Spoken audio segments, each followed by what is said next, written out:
समाचार पंचमहालથી જ્યાં રણજીત નગરમાં ગેસ લીકેજથી દોડધામ મચી હતી। ગોગંબામાં આવેલ ગુજરાત ફ્લોરો કેમિકલ ફેક્ટરીમાં એક બોઇલર ફાટ્યું હતું, જેના કારણે ગેસ લીકેજના પણ અહેવાલ છે।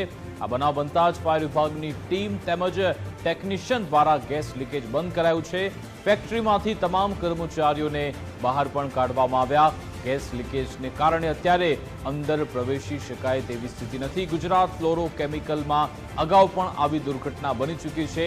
અગાઉ આ જ પ્રકારની દુર્ઘટનામાં કામદારોના જીવ ગયા હતા અને જાણે કે તેનું પુનરાવર્તન થયું છે।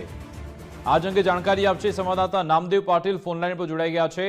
નામદેવ, આખરે અહીંયા શું ઘટના બની છે, અત્યારે ત્યાં શું પરિસ્થિતિ? જે ગોગાંબાના રજનીનગર ખાતે આવેલી જે ગુજરાત ફ્લોરો કેમિકલ ફેક્ટરીમાં ગેસ લીકેજ થવાનો જે ઘટના છે તેમાં 20 કરતા વધુ લોકો ઈજાગ્રસ્ત થયા છે।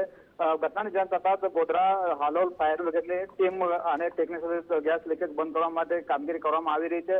હાલ જે તમામ ઈજાગ્રસ્તોને જે 20 જેટલા જે ઈજાગ્રસ્તો છે તે તમામ ઈજાગ્રસ્તોને સારવાર માટે હાલોલ રેફરલ સહિત 2 ખાનગી હોસ્પિટલમાં સારવાર માટે લઈ જવામાં આવ્યા છે। હાલ પોલીસ અને ફાયર દ્વારા કામદારોને બહાર કાઢવામાં આવી રહ્યો છે। જી અચ્છા નામદેવ, જણાવશો કે અગાઉ પણ આ કંપનીમાં આવી દુર્ઘટના બની હતી, શું એમાંથી કોઈ શીખ લેવામાં નથી આવી? અહીંયા શું કોઈ કંપનીની બેદરકારી અહીંયા જણાઈ આવે છે ખરા? જે ચોક્કસ 2021માં આ કંપનીમાં બ્લાસ્ટ થવાની ઘટના બની હતી ને એમાં 8 જેટલા લોકો મૃત્યુ થયા હતા। ત્યારે હાલ જે ઘટના બની છે એ ગેસ લીકેજ થવાની ઘટના બની છે અને એમાં 20 કરતા વધુ લોકો જે છે ઈજાગ્રસ્ત થયા છે। ત્યારે હાલ તો આ જે સમગ્ર ઘટનાને લઈ જે કંપનીના જે સંચાલકો છે તેઓની બેદરકારી સામે આવશે કે કેમ તે તપાસનો વિષય બની ગયો છે। જી બિલકુલ, આભાર નામદેવ તમામ જાણકારી આપવા બદલ। તો આ જ કંપનીમાં વર્ષ 2021માં પણ આવો બનાવ બન્યો હતો। અત્યારે કયા કારણસર આ થયું છે તેની કોઈ વિગત નથી। પ્રાથમિક વિગત એવી છે કે ગેસ લીકેજ જોરદાર થયું છે અને 8 કરતા વધારે લોકોને અત્યારે તુરંત સારવાર આપવામાં આવી રહી છે।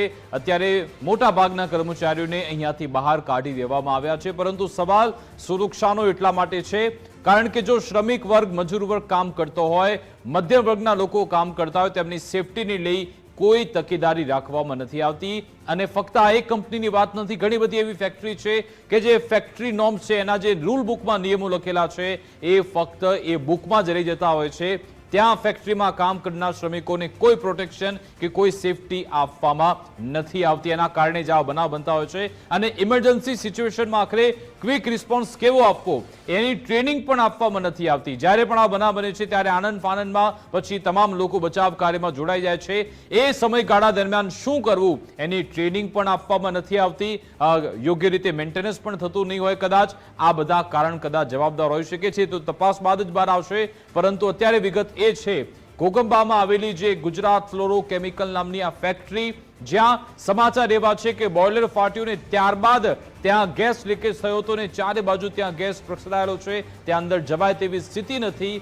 અત્યારે તમામ કર્મચારીઓને, મોટા ભાગના કર્મચારીઓને બહાર કાઢી દેવામાં આવ્યા અને જેમને સારવારની જરૂર છે એમને અત્યારે સારવાર પણ આપવામાં આવી રહી છે। અને હવે રાજકોટ પોલીસ, મામલતદારની ટીમ, તમામ સ્થાનિક તંત્રના લોકો અહીંયા પહોંચ્યા છે। તપાસ પણ થઈ રહી છે અને પહેલી પ્રાથમિકતા એ છે કે જે લોકો ત્યાંથી બચી ગયા છે એમને ત્યાં સારવાર આપવામાં આવે, જરૂરી સારવાર તેમના સુધી પહોંચે। આ ખૂબ જ મોટા સમાચાર એટલા માટે છે કારણ કે ગુજરાતભરમાં આવી સ્થિતિ છે, તેનું કોઈ નિયમન થતું નથી। ત્યાંના સ્થાનિક જે સેફટી ઇન્સ્પેક્ટર હોય કે પછી મામલતદાર હોય કે પછી તલાટી હોય, એ તમામની આ સીધી જવાબદારી બનતી હોય છે। પોલીસની પણ જવાબદારી બનતી હોય છે કે શું એ ફેક્ટરી નોર્મ્સનો અહીંયા એની અમલવારી થાય છે કે કેમ, શું એ નિયમોનું અહીંયા પાલન કરવામાં આવે છે કે કેમ, એનું સમયાંતરે તપાસ, એની ચકાસણી કરવામાં આવતી જ નથી। કદાચ એના કારણે આવો બનાવ બનતા હોય છે।